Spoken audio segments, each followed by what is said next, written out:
You're listening to the Mind Over Finger podcast, episode number 19.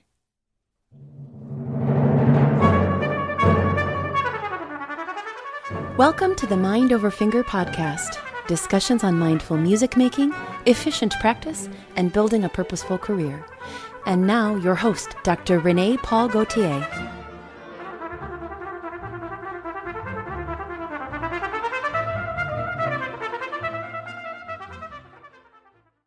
Hi, everyone.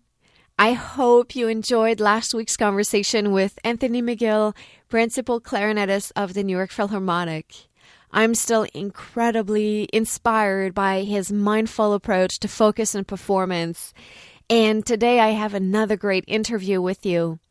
I speak with Amy Beth Horman, host of the podcast Beyond the Triangle. Amy Beth is a graduate of the Paris Conservatory, where she studied with Gérard Poulet, and she's a seasoned concert violinist and widely respected pedagogue. She's appeared as a soloist with numerous orchestras and continues to give recitals and concerts in the United States. After running a very active and competitive studio in the DC area for many years, Amy Beth relocated to San Francisco with her family, where she is now a violin professor at the San Francisco Conservatory Pre-College. On her Instagram account, Ava Luhu, and I'll have a link to that in the show notes, Amy Beth documents and shares her daughter Ava's journey. Ava is 8 years old, and her dream is to become a professional violinist, and following her musical adventures is, yes, adorable, but also tremendously interesting and inspirational. Amy Beth shares a lot of insight in her posts, and there's so many great takeaways for us followers. In this episode, Amy Beth and I discuss guiding young musicians toward a professional career, and more specifically, the mindsets and practicing habits she thinks they should acquire in order to reach their goals. She has wonderful wisdom on the dispositions that can make a huge impact on the progress of young and less young musicians, and I think you'll find this chat highly valuable. Let's go to the show.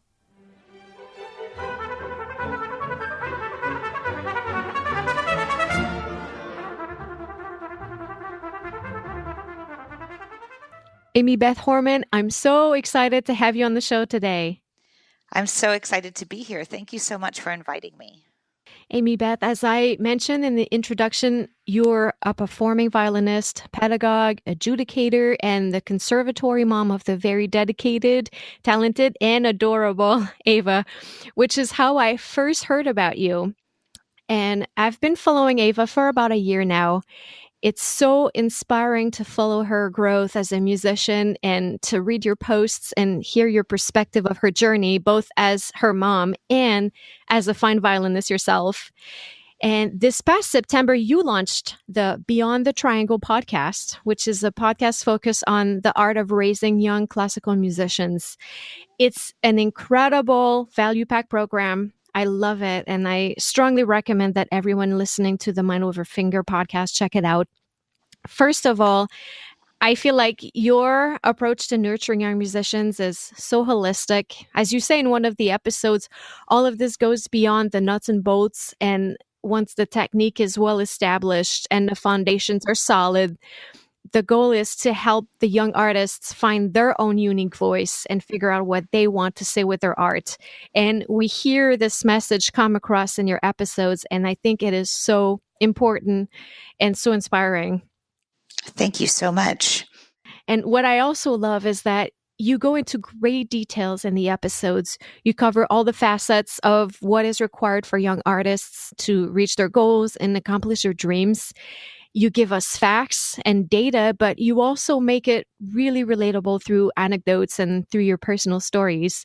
And you talk about everything from basic practicing techniques to creating solid relationships in the music world and preparing for performances, nutrition, growth mindsets, competition, youth orchestra, scheduling, networking, emotional health, and so on and so forth.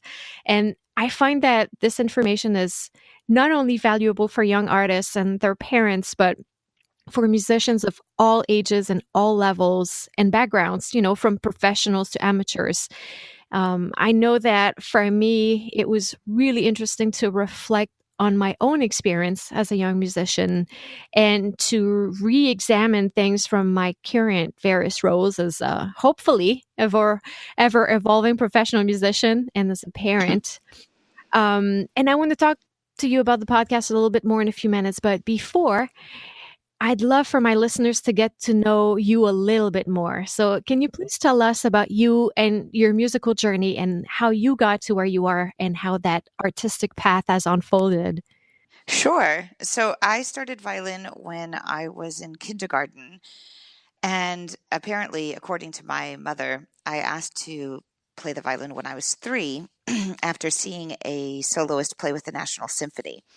So I was very adamant that I wanted to study the violin. And I think, as most parents of 3-year-olds go, my parents were both musicians, but they looked at me and said, "Well, that's wonderful. And when you're a little older, we'd be happy to start you on the violin." And I just kept asking. So I apparently was so persistent that my mother had to sit me down at 3 and say, "I know you want to play violin, but it's too early right now, and asking me every day is not going to make it come any sooner. So can you please remember to ask me when you're in kindergarten? And as soon as you're in kindergarten, I promise you we will start violin." And she told me that the first day of kindergarten, well, first of all, she told me that I did not ask after that.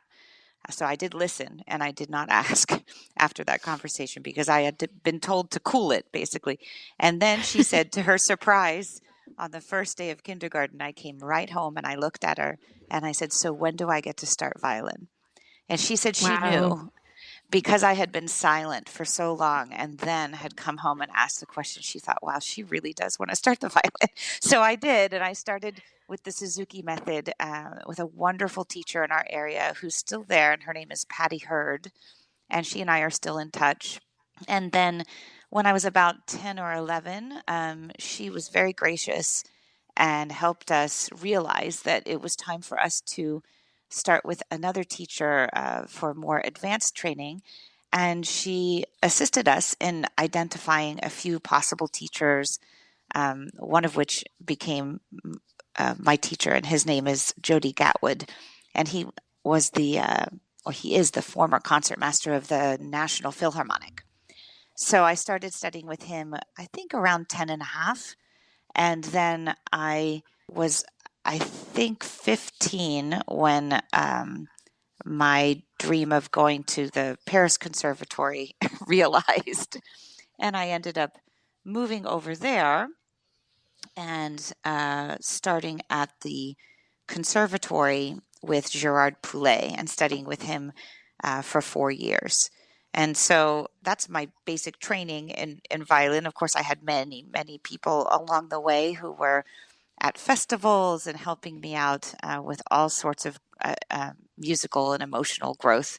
But that's where my training comes from. And then when I came back home, I was kind of regrouping because I had my first cycle and also, I guess it would be the equivalent of an artist diploma, but I'd completed the third cycle over at Paris Conservatory, which I bet you know well, Renee. Yes, it's a similar thing in Quebec. Mm-hmm. So I came back from that and was competing internationally and doing a lot of performing, which is what we were doing over there as well. And while I was in the middle of negotiating my next steps for education and continuing my career, my mother actually became very ill and she was diagnosed with ovarian cancer. So when that happened, I ended up taking a hiatus from performing because I quickly realized that I was not going to be able to meet some of those demands with her in and out of the hospital and some things happening without us being able to know the scheduling. So I ended up taking a hiatus from performing and competing, and I began teaching, which I had done a little bit in Paris with the help of my teacher. And I had enjoyed it in Paris, but of course it was rather intense because I was doing a lot of competing and performing at the same time. And I think I'd grown up a little bit by the time I came home as well. So when I started it, initially I started it as a way of kind of keeping my artistic things going while this transition in my life was occurring and while I was taking care of my mother. And I just fell in love with it. And I liked it more and more. I was working with lots of different levels and lots of different ages. And, eventually after my mom passed, my career, was able to thankfully blossom again. And I was able to perform an awful lot and do a lot of concertizing and was under management for a long time. And in that period, I kept teaching. So I ended up kind of mixing the teaching with the performing, which, as you know, is a bit different.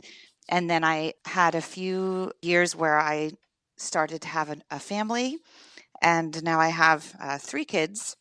So inside of that whole period of time, I now have an older kid who's 19, and then I have an 8-year-old and a 6-year-old. So there's lots of family growth happening. And then we had the studio kind of growing much larger than we anticipated that it would, my private studio. So it became a little bit more difficult for me to manage especially the concerto performances. And right now we're kind of in transition, trying to figure out, since we've moved out to the West Coast, how to balance all of those things together. So I think that's a brief synopsis of what my life has done in the last 20 years of working as a musician. That's a great journey. And we really feel this passion and this love of music and musicians that you talk about when we hear you talk about your students and listening to the podcast and seeing how you truly and deeply care for every aspect of their development and growth and their successes, and very, very inspiring. Thank you. And what about Beyond the Triangle? What has prompted you to create this podcast? Well, when I moved to California, it was about 1.5 years ago, and I made a decision to take a little bit of a break and to acclimate, my kids and my family to a new location. And also, it was around that time that we made the decision to have Ava study with not just myself, but with someone else as well, because it seemed like the best thing for her as a person. And so there was a lot to adjust to. And I decided that I would take, a fairly large chunk of time to just, be with the kids and make sure that they had some traction in their new school and in this new conservatory environment. And certainly Ava had never been taught by anybody but me. And I missed the teaching quite a bit. I was still doing some Skype teaching and a little bit of teaching on the side. Of course, I teach Ava, and I feel at this point we're kind of co-teaching, but I do a lot of practice with her. So it's not as if it ever stopped. My teaching brain never stopped. But I started connecting with other teachers in the area, and I knew a few before I even moved out here. And we all have such similar feelings about things. We have such immense pride for the students, and we care so deeply for them. And we also care very deeply about the music and how it's being presented, and just sharing our love for performing. And then we also share the same struggles about how to convey to both the students and the parents, how we feel about, moving on this journey with them, and how to do it in a way which really serves each unique, individual child, because they are so different.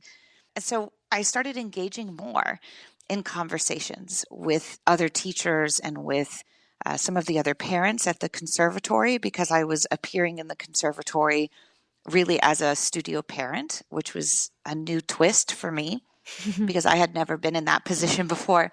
So I kind of found myself in the cafe at the conservatory, and I'm just Ava's mom, which is, of course, one of my favorite things to be. And, when you're a musician, you wear many hats, but it's definitely one of my favorites to be Ava's mom. And they didn't really know that I was a teacher. So I was listening to, their concerns about things, and also their triumphs in certain situations, and how happy they were to receive good news or to have a wonderful lesson or a successful rehearsal. And it started to really move me to start writing. And as I spoke with more and more parents and teachers, it seemed like maybe there was a lack of information for this level of training for the parents. So, and I remember in Suzuki, there's just this wealth of parent education about what to expect and what their role should be and what they should be doing. But what I was finding in talking to parents at the pre-college level was that they didn't really have a clear idea of what they should be doing some of the time. And their intentions are always, very, very strong and good, but they seemed a little anxious about certain things, and they held a lot of those anxieties in common, which was interesting to me. And then I found myself having some of those same feelings. But I was feeling fortunate also because I have enough of a background to be able to talk myself down out of the anxiety.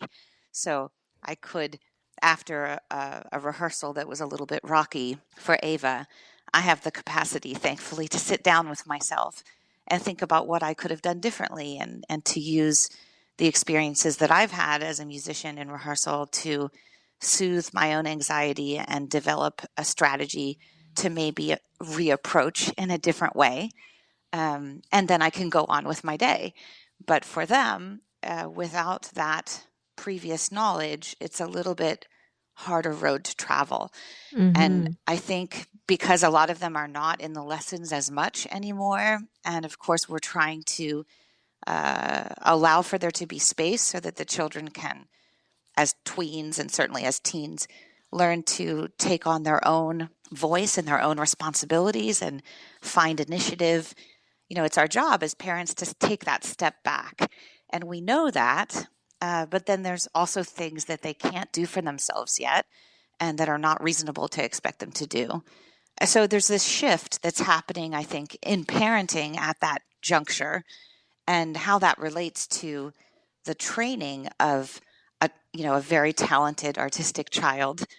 It's an interesting mix of things. So I began thinking of it in new ways. I think in large part because I found myself on the other side of the fence. I was sitting with all these parents and I really shared a lot in common with them. So I had a few friends which, who are here in California, and they were urging me to try to put some of this down and have it available to other people because they really felt that it would be helpful.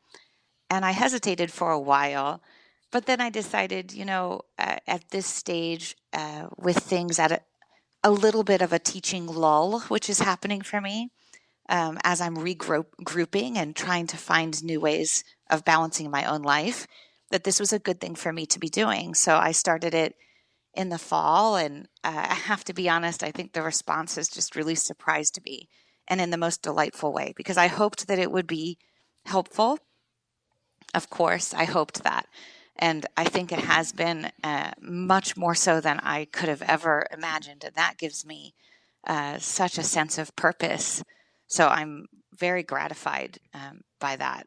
So it's just been a wonderful new thing for me to take on. And, hopefully it'll go on for much longer. Yeah.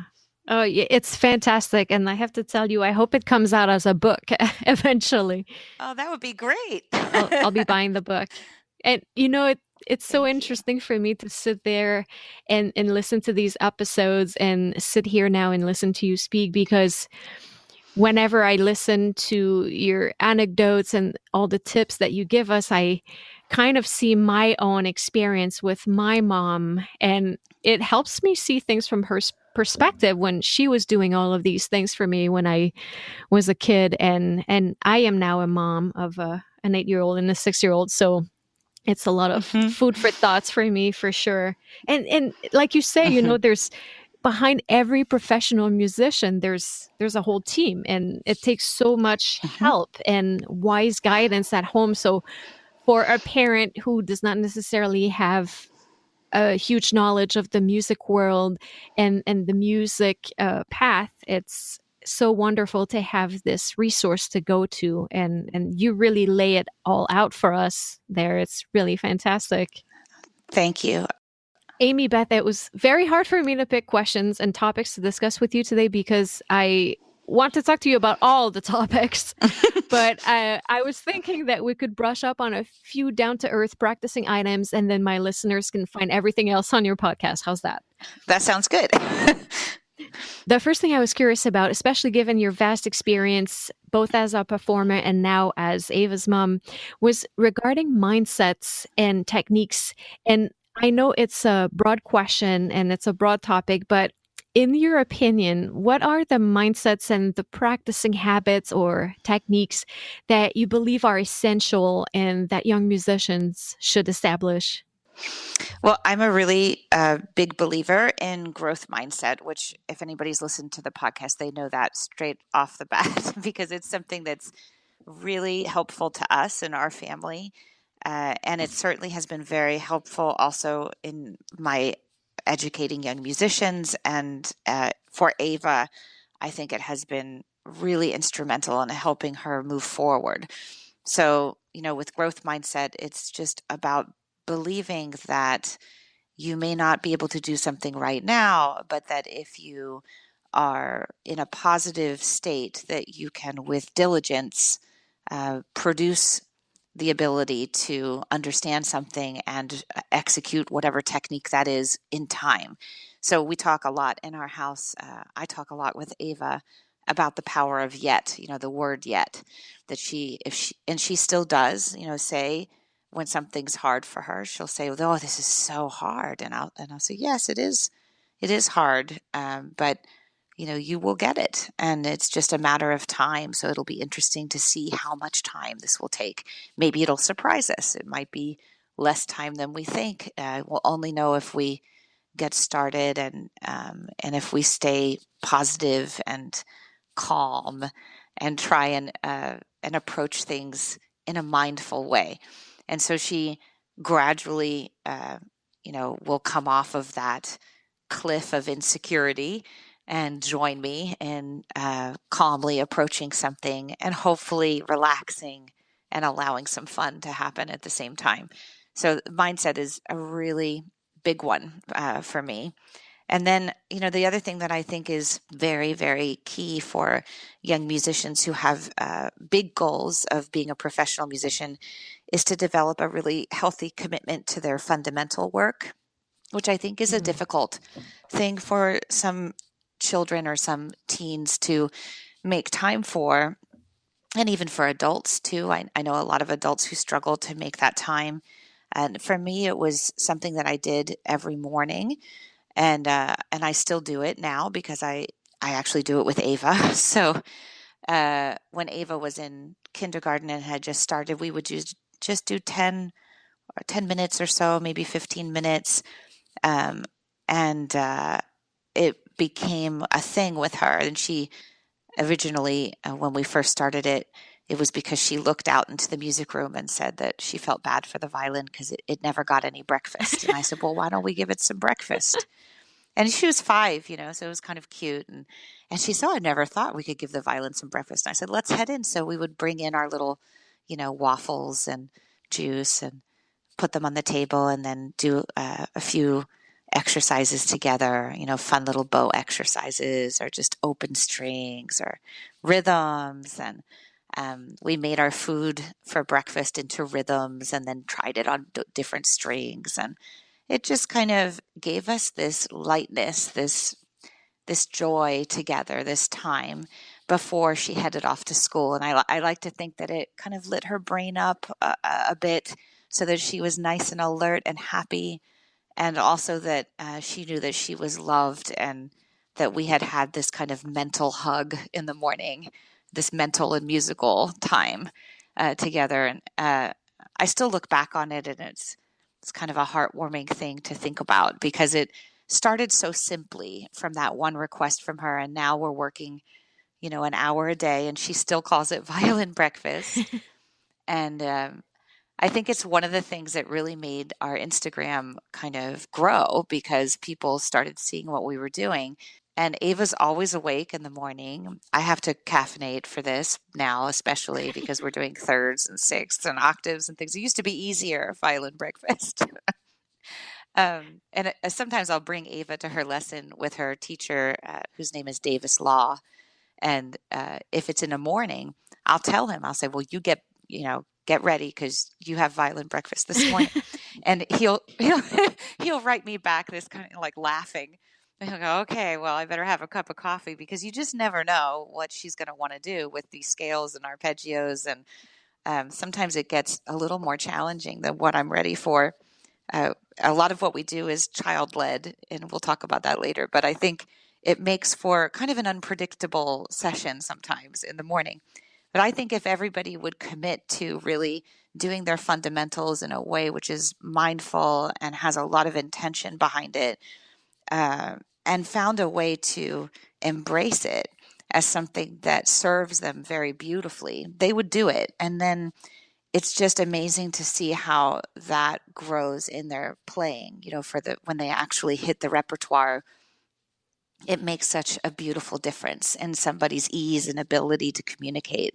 So to me, that is a really, really good thing for young people to be committing themselves to doing. I mean, anything that's good for you, I think you have to take that moment with yourself and say, okay, obviously this is good. This is something that I need to be doing, but we don't need to do it like it's a chore. It's okay for us to take a few more moments to figure out how we can embrace it in a way which is whole and mindful and thoughtful, so that you can learn to enjoy it. And I think it's possible to learn to enjoy the fundamentals, especially when you see what they can do for you, and to make it part of your daily practice. So that's a big one, for me as a teacher. And then I guess the last one is, it kind of relates to that, but I feel that, with a little bit of planning and charting, and we do a lot of charting over here, as a practice habit, I think it's very useful to have a plan. And to, for us, when we have a chart, we have many things on the chart, and it might look really scary to some people, but it doesn't look scary to Ava because she knows that she doesn't have to do all of it.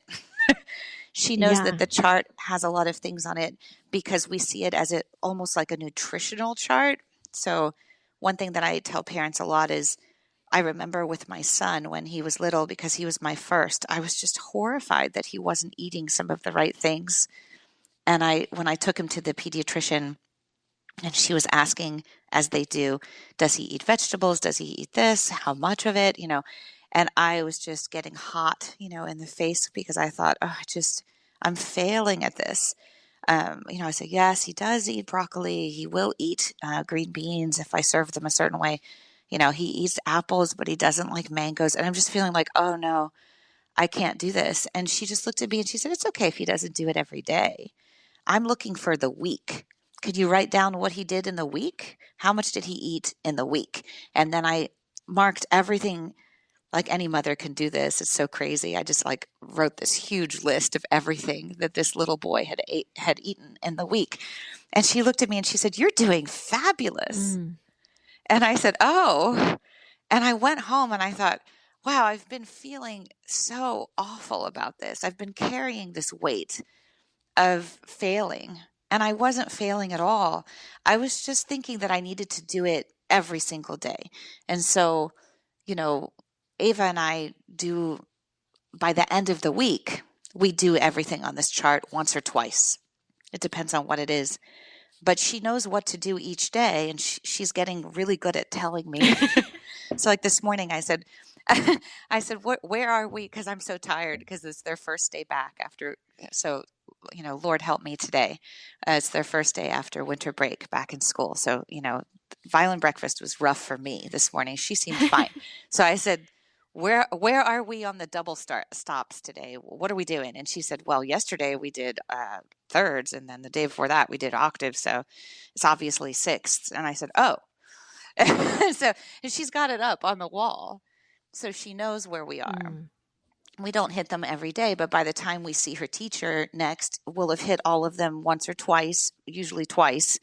And that, presents a certain body of work for him to respond to and to make some, good, healthy suggestions for our next week of work. I think that's important for people to start doing so that they get an idea of, what their weekly violin nutrition is. And then if you can see it, on the chart, it also kind of provides a little bit of information for if you're struggling with something. So you could actually think to yourself, well, I'm not really able to play this the way that I would like. And then if you look at your fundamental chart, you might see why, and then maybe you can adjust things a little bit. But so often we're just practicing because we know that we have to, and we're not really keeping track of what we're doing.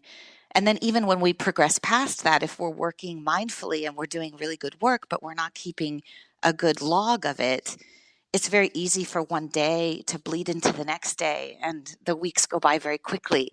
So you just won't be getting as much productivity, I think, as you could if you were charting. The other thing is, over the years, I've become a lot better at identifying different etudes and exercises that are good for specific problems that we encounter in our repertoire. And one thing that Ava's teacher is phenomenal at is, she'll start playing something like she's playing a Schubert arpeggio right now, and there's this kind of repetitive, pattern that occurs in the bowing. And he noticed that it was just a little fuzzy, and he immediately found a subject exercise. He's like, oh, we should go to Opus 2, and then it's this one, it's number 6, and he just knows exactly where to go. And I have been trying to, formulate in my head. I know that I also do that, but I think that he does it so easily. And I think that if we were to encourage students to start keeping track of which etudes, what they're actually trying to achieve, like what is the best kreutzer for martelé, or what is the best one for spiccato, or, there's some really fabulous Kaiser spiccato ones, which are a little easier, things that we can use for when we're on the last page of the Saint-Saëns introduction, Rondo Capriccioso. We go, okay, let's go to Kaiser 26 and do it in an easier format. And if we had kind of a running log of these things, it would be an arsenal of sorts, so that you could not feel helpless with these tremendously difficult pieces. And, they inherently have these spots which are so viciously difficult that we could look at that and go, well, that's going to be okay, because we're going to do these 3 preparatory exercises in the next 3 weeks together. They don't need to be perfect, but they're going to get us going, so that we understand how to do a really clean, beautiful spiccato, or how to do a really brilliantly released martelé. And then when we have to do it in these concerti or in the showpieces, it'll just be that much easier. So I think he's taught me a lot in terms of just being able to respond quickly to that. And I have started to think from his teaching that that's something that I could, in my next round, right, of teaching young artists, that I could help them develop that skill to be able to identify and look back, not just to the next etude you're going to do next week, but what's the one that you did 2 years ago that would help you with this, this passage in your Tchaikovsky, or in your lyrical piece even. So those are my those are my thoughts about just my best tips to try and get people on track. These are wonderful. I love the nutrition analogy, and it's so true. When we keep it varied and balanced, how much more productive we can be. And, I agree with you about the etudes. And I want to go back to this thing that you mentioned first, which was this joy that you talk about. And I love how you talk about, the breakfast, violin breakfast. What do you call it? Yes, violin breakfast. You talk about violin breakfast, and it seems to me like you're creating this beautiful relationship between Ava and her violin. And, I think that some of us coming from older generations, we seem to be struggling a little bit sometimes with really harsh inner critic. And we know now it's scientifically proved that this is not productive. And I think that introducing kids to performing an instrument with really prioritizing their joy and their awareness and their mindfulness of both the practice and also the enjoyment of the music itself is so important. I really love that. Yeah, and just the disposition of the child. I know for Ava, this has been a really big game changer, whether her disposition is in the right place. And so I actually had my father here last night. He's visiting San Francisco, and I saw him working with my little one, my other daughter. My younger daughter's name is Freya, and she's 6, and she's just starting to explore in a joyful way how to play different instruments. And the instrument that she's exploring right now is xylophone. And he was trying to teach her how to do the Blue Danube, and to do, he was doing on the piano, dun, dun, dun, dun, dun. She was going beep, beep, beep, beep. And he was telling her how to do it in solfege. It was possibly the cutest thing I will see in 2019. And we just started. So that's crazy. And I was watching this, and there are too many changes between the notes that she has to do. So she was able to get through the first couple of bars, but then she became a little frustrated. And once she was frustrated, I saw her disposition shift, right? And she wasn't really as open. And I watched to see what he would do. And it's interesting now that I'm a parent and a teacher to watch him working with my daughter. And he said, you know what? Let's do something different. How about you just play on the black keys? You can't make any mistakes right now. And he played this accompaniment that he's come up with on the piano, which will match any black key. So you can just play on any of those keys, and you can do any rhythm, and none of it will be wrong. And her whole face just lit up with joy because she realized she couldn't make a mistake anymore. And she was free to just express herself. And she was using different rhythms. And she was sometimes kind of doing these glissandos with one hand. And she returned to a more joyous, able state. And then he was able to teach her the rest of the Blue Danube. So he actually moved her from one disposition to the other. And he was able to do it very seamlessly. And it reminded me, maybe this is where I get it, because I know that he used to do these things with me when I was little. And here I am with Ava every violin breakfast. There are things that come up which are frustrating, but the most important thing for her to be able to learn is for her to be happy.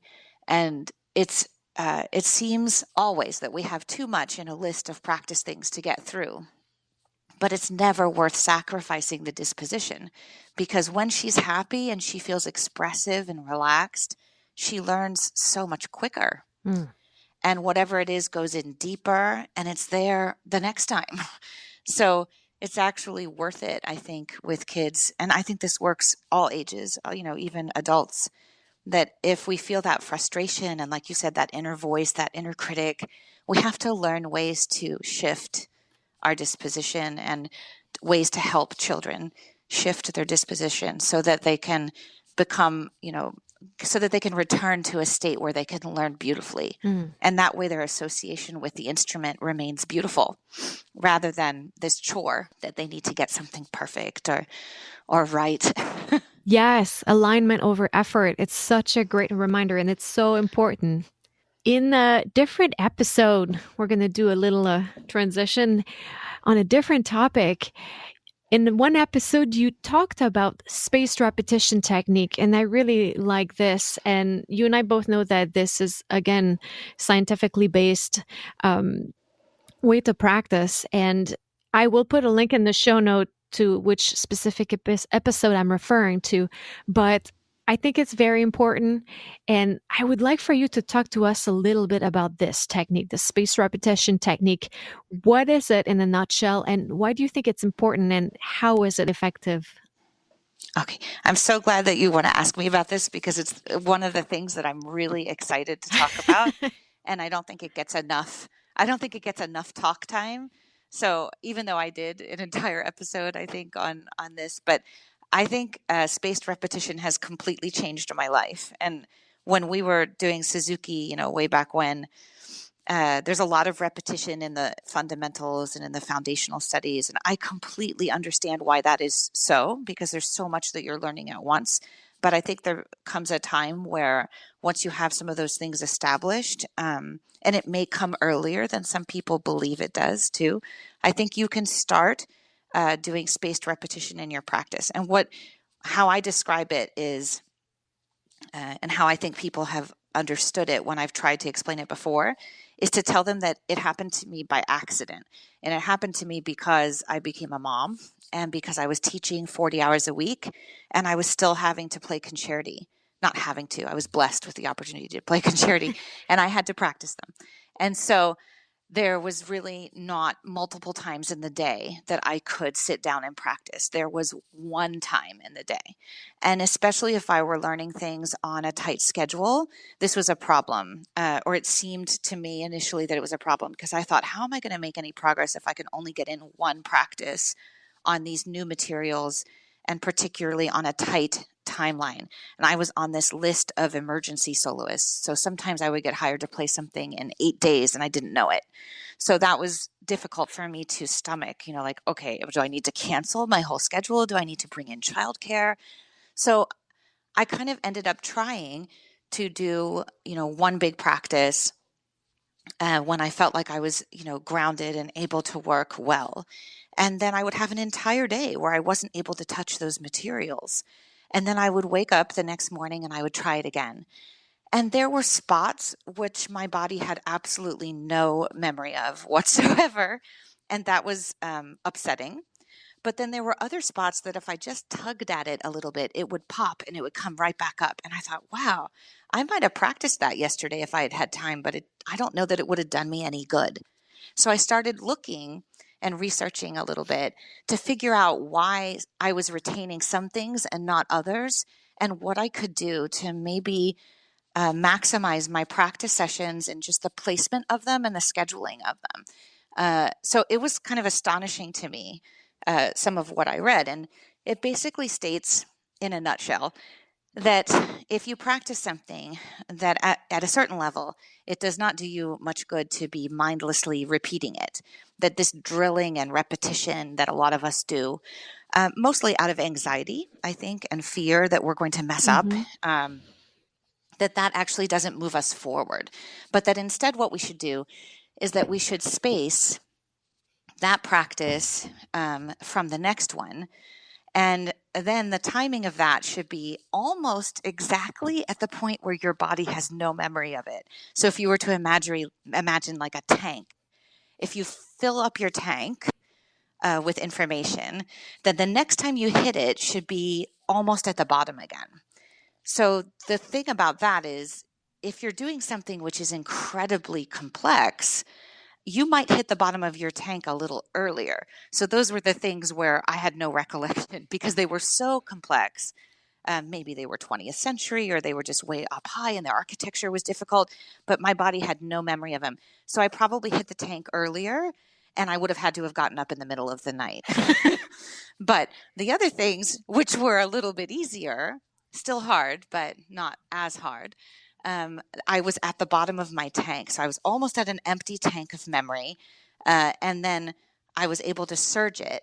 And that actually produces a better, more long-lasting result. It's kind of like when they tell you when you get a new appliance to let it go completely, void of battery, and then to surge it. So these are the images that I have in my head about how to handle. So now when I practice, and when I do Ava's practice with her, we think about that, and we think about, this morning in Violin Breakfast, where we usually just do fundamentals, there was something in her Sibelius yesterday from her 6 pieces that she's doing. We did something which was hard for her, and I changed it, so it became a little harder. And so today I just spent 3 minutes in her Violin Breakfast going over it because I didn't want the tank to go dry. So that's a spaced repetition from her session yesterday where she rehearsed with piano, and that was at 3 in the afternoon. And I knew that if I waited until 3 o'clock when she gets home from school today, that her body would not remember what it had worked so hard to achieve in that rehearsal yesterday. So I make notes, of these things, so that I can be really strategic in how I place things inside of practice from one session to the next. And it prevents us from repeating things before it's necessary, so that we can hit other things and find more variety in our work. And I think that helps us stay happy and engaged, because we're not just doing the same thing over and over again, and particularly if it's not going to yield progress. So I don't know whether that explains it fully, but that's what spaced repetition is. And I encourage everyone to read up about it, because it's not as easy as just saying, well, we're going to practice now, and then we're going to put some space in between and then practice again. I mean, certainly we've all had, I think everyone has had this phenomenon where they have a good night's sleep and then they wake up and they play better. And that's also spaced repetition because you were sleeping, but it could also be during the day, not during the nighttime. So I think that we have examples already in our lives which do indicate the success of spaced repetition, but we have to be prompted a little bit to think about it. So if everybody would do that and figure some of those things out and then do some further research the way I did, I think that they would find ways to really optimize their practice. Yes. Oh, this is so great. It's like this act of recalling the information to the brain that seems to be really, ingraining the information in the way that's different, or maybe bringing up new information that we had not noticed before. This is really great. Mm-hmm. Yes. And the timing of it. Yes. Another turn here. I'm sorry, I'm taking you all over the place, but again, I wish we had so much more time. On Instagram, we have the privilege to watch your daughter Ava evolve and grow as an artist. And I know how important disposition and mindsets are for you when it comes to her, as we discussed earlier. And I feel that it makes a big difference when it comes to motivation of a child. Again, as we talked about, what are some of your findings watching Ava go on her path to a professional career that you think are interesting or useful or important, and you think that might be helpful for our listeners? Well, Ava and I, because she started so early and because we had kind of, the good fortune of having a lot of time together, it allowed me something that I think a lot of parents don't necessarily have, which is the time to just watch her exploring with the instrument in a supervised kind of way. Mm-hmm. So I think when I've spoken to parents before about, well, have you allowed them to, explore and maybe do some child-led exercises, they get a little bit stumped, like, well, what does that look like? And, if we do that, are you sure that we aren't going to risk, them doing something incorrectly? Or it's just kind of a foreign concept to them. But because I'm a violinist and I'm a teacher, I'm able to kind of watch her, start her brain kind of deciding, well, I think I'd like to play this, in this way. Or what if we, so frequently right now, she'll say, well, what if I started it on an up bow? And I think most people's response to that, most parents that I know, studio parents definitely, would be like, no, it's a down bow. And, in essence, that I understand why they're doing that, because it is marked as a down bow. And so we think that as a studio parent, well, we need to do things as we're instructed. But one thing that I think has helped Ava an enormous amount is that giving her that time and space and encouragement to really work her versatility and to be working those fine motor skills in ways which are a little bit unexpected, and allowing her ear to come forward and for her to trust her ear to lead her to something which is fun. So when she said she wanted to do her 3-octave scales in the rhythm of Jingle Bells, that sounds ridiculous, but we did it. And it took a little longer than I thought it would. So I know some parents would have been like, well, aren't we supposed to be doing, the other 8,000 things on our practice list? But we had time. So that one day we did it. And then because I'm a violin teacher, I was watching her do Jingle Bells in her 3-octave scale. And I thought, okay, this is insane, but I think this is useful. And look at how she's having to figure out her shifts better. And it's making, the time between the shifts in certain spots a little quicker because of the rhythm. And so then she has to know where her half steps are. And this is crazy. She's having to template up and down, and she's joyful because she's singing Jingle Bells in her head. So then we started doing it more and more. So the fact that I allowed that to happen sparked, pedagogically this thing in our house, which has been quite useful. So we still allow, and I say allow, it sounds like it's, something that we're allowing her to do. She just does it. And she'll ask me, for example, she asked me the other day if she could play a minor scale. And then she said, can you start your scale, the same scale, but starting on my second note. And I looked at her and I said, I don't know how that's going to sound. I didn't want to tell her it was going to sound bad because I'm really against predisposing her to something being hard or bad or ugly, or I want her to discover it. So I said, I don't know how that will sound. And she said, I don't either, but I just want to know. And I said, okay. So we played it. I thought she would stop because it sounded awful, I thought she would stop. But instead, I saw her starting to try and tune it. And I thought, this is so weird.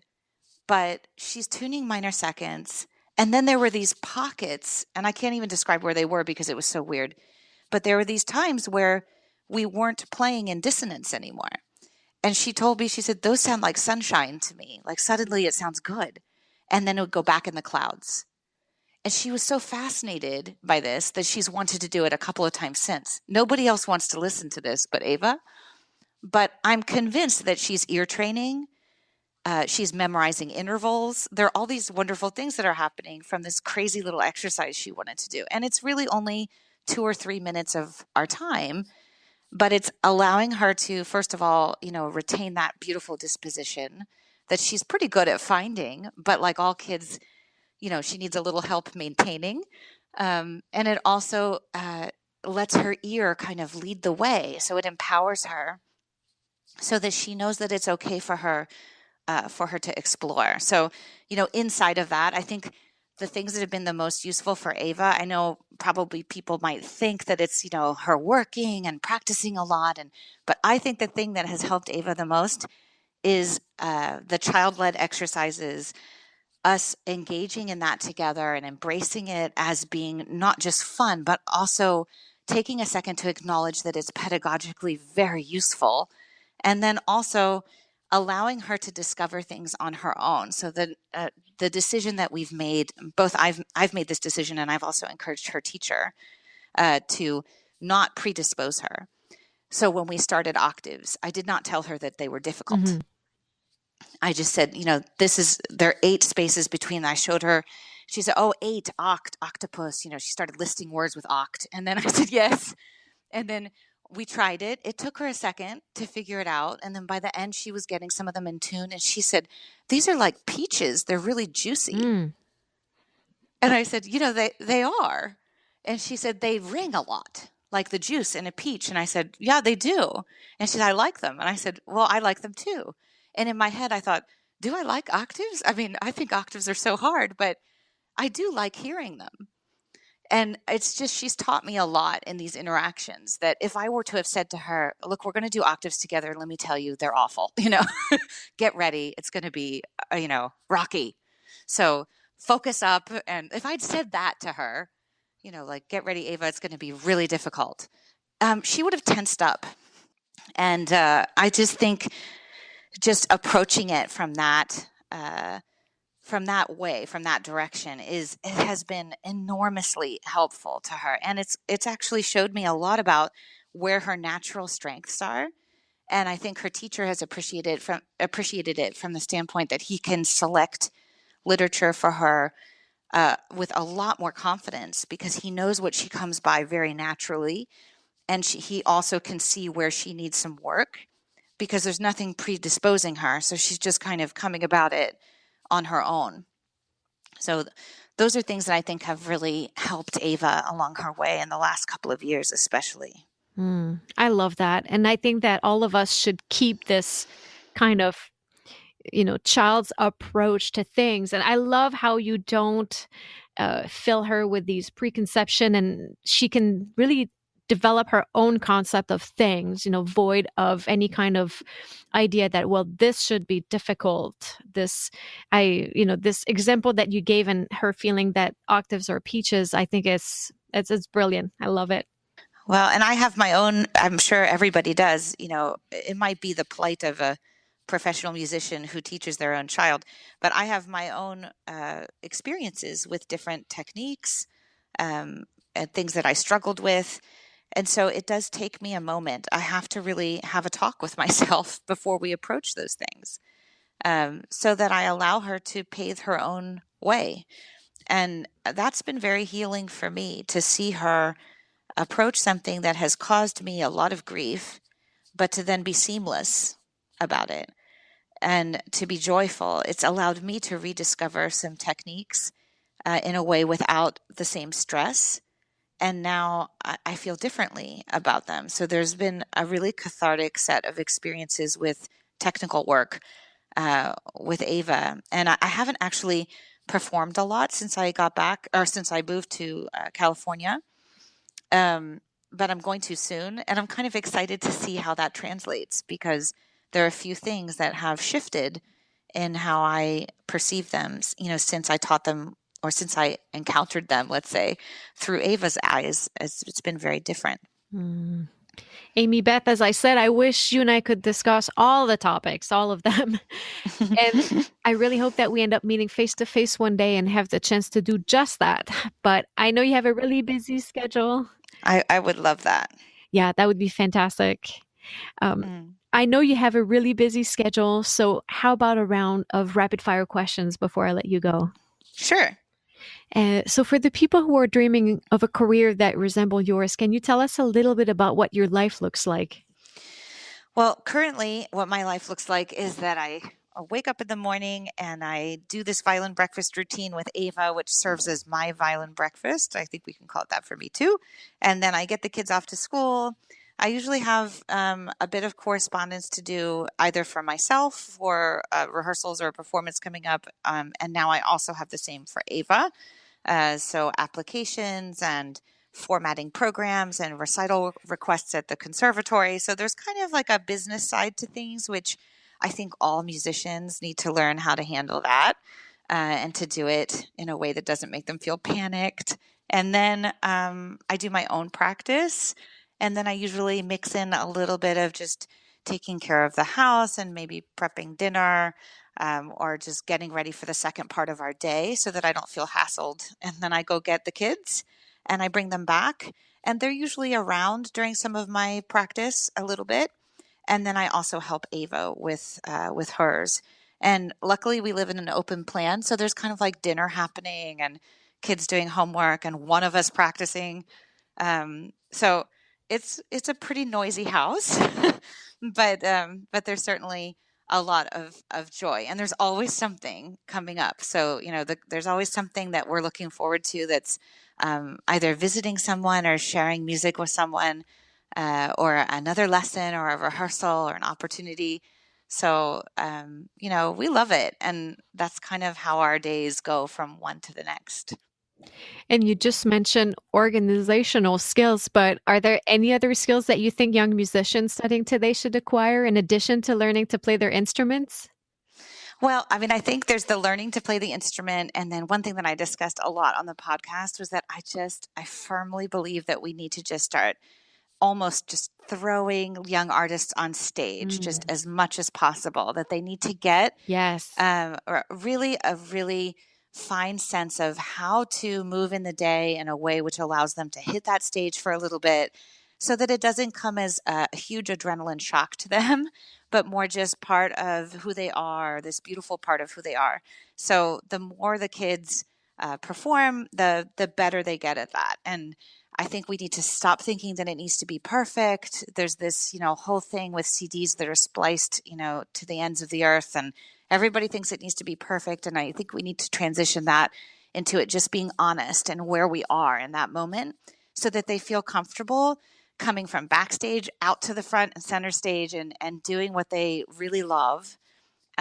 So that's something that I think needs to happen. And then they do need to learn how to build contacts and keep relationships that, really span years, so that they can use those contacts and communicate with those people in a way which serves everyone, not just them, but, even saying thank you and showing that appreciation, it enriches that person's life. So if you were to reach back and thank somebody that helped you a couple of years ago because you just heard that same piece they helped you with on the radio, it helps them feel like they had a purpose too in what they were doing that year. And those things all add up.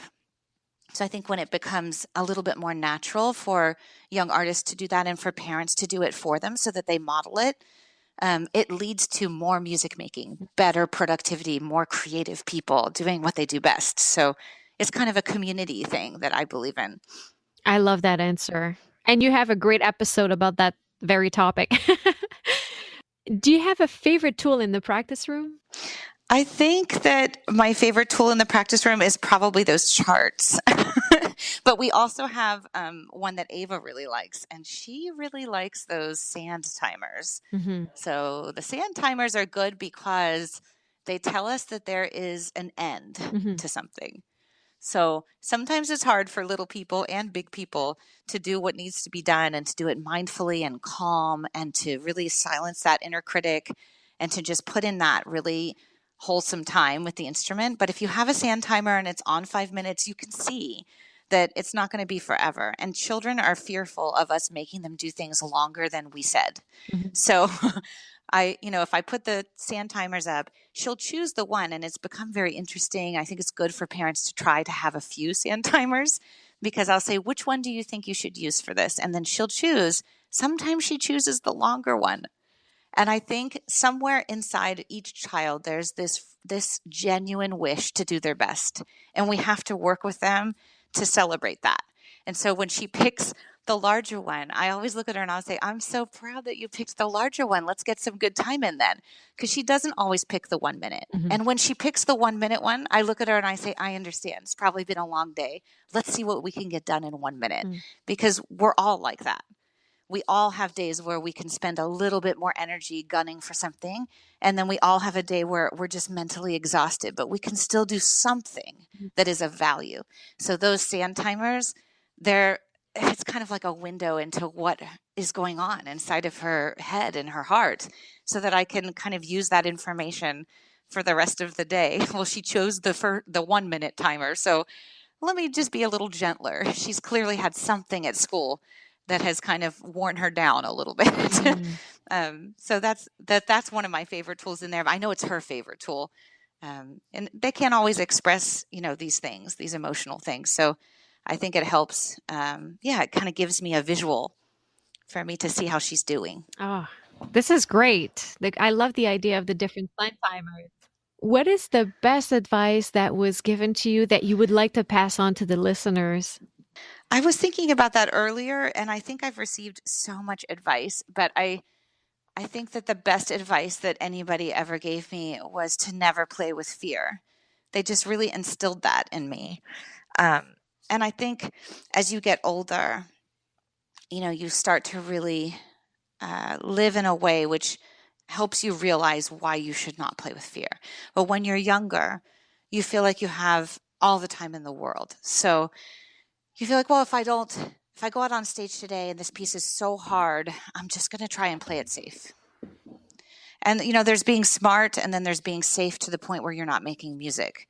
So I try and tell my students to just leave it all on the stage. Whatever it is, it's honest. It's the best you can do right now. You're going to give it everything you have, and then we'll learn a lot from that. And then that helps us direct the next weeks of your practice.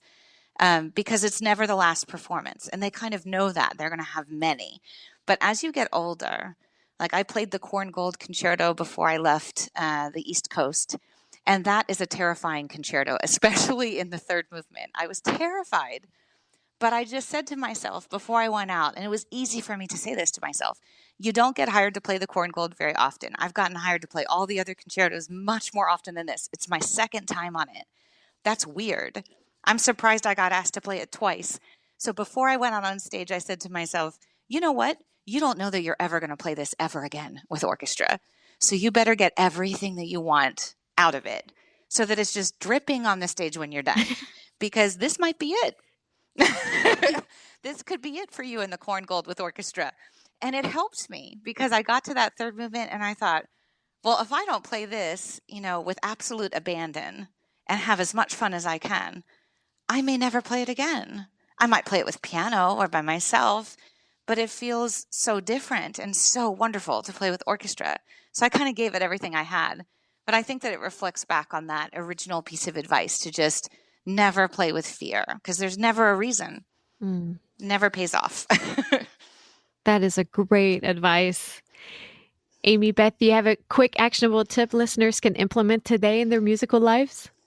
Try to work hard in general to not predispose to certain things, so that when we work on a new piece and it has a technique which has troubled us before, that we try not to see it as something which is going to immediately trouble us again, that we allow ourselves to encounter things fresh and new, and to give ourselves multiple chances to experience things on different levels. And I think that children teach us how to do that. They do it all the time. So when you watch them, they don't have that same fear when they reapproach something. So whether it's a piece or whether it's a technique or maybe it's a style of playing which has troubled you in the past, that we change as people, that everything about us is fluid and it's changing very quickly. So just like our taste buds or anything else, which can change over time. If you didn't like something a couple of years ago and you get the opportunity to try it again, that you should try it with a fresh set of senses so that you can allow yourself the chance for joy, because we do have that opportunity every time something new hits our stand. I love this tip. This is great. I'm going to try it too this week. Because they're just things that we don't like, right? Exactly. I forgot to ask you about your favorite book. Oh, I really like the Carol Dweck books on mindset. And I also really like that book on grit, which is by... Oh, Angela Duckworth? Yes, the Angela Duckworth on grit, just developing grit and how we approach things and how useful that is in young artists, and how to identify it in a young artist and support it and engage with it so that they're empowered by the presence of it, and also how to build it with kids that don't necessarily have it as immediately, but how to kind of help them along their way so that they become a little bit more resilient and a little bit braver, because sometimes I think it's just circumstantial or maybe just something that they've, hung on to from something else. And I've seen it work in both directions. So understanding the importance of grit in success and being able to identify where somebody is kind of on the grit spectrum, so to speak, and helping them grow so that they can really use that tool, which I think everybody agrees comes in super handy in music careers these days. Yes. Great books. Amy Beth, where can people find you and connect with you? They can connect with me on email. If they ever want to work with me, they can contact me by email at hormanviolinstudio@gmail.com. They can connect with me on Instagram by going to my daughter's Instagram, because we kind of have it together. So that's Ava Luhu, AVALUWHO. And let's see. They can connect with me by writing to my podcast, which is Beyond the Triangle podcast @gmail.com. And hopefully they can feel like they're connecting to me by listening to a few episodes. Yes, and now we'll put links of all of this in the show notes. Thank you. Amy Beth, 1,000 thanks for the gift of your time today. Thank you. I'm a big fan of both Ava and you, and I can't wait to see what you have in store for us. And I wish Ava the career of her dreams. Thank you so much. Thank you so much, Renee. You have a wonderful day. Thanks for having me.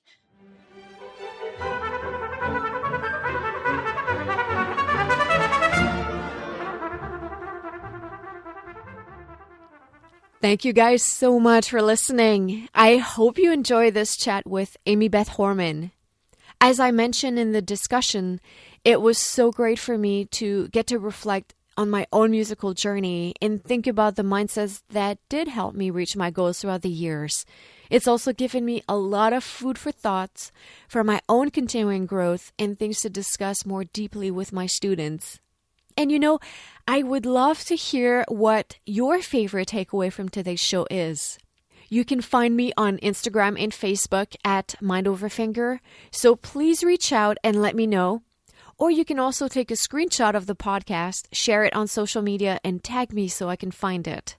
I'd love to have this chance to expand the discussion on mindsets and dispositions with you. You can find the show notes for this episode and more information about Amy Beth at mindoverfinger.com.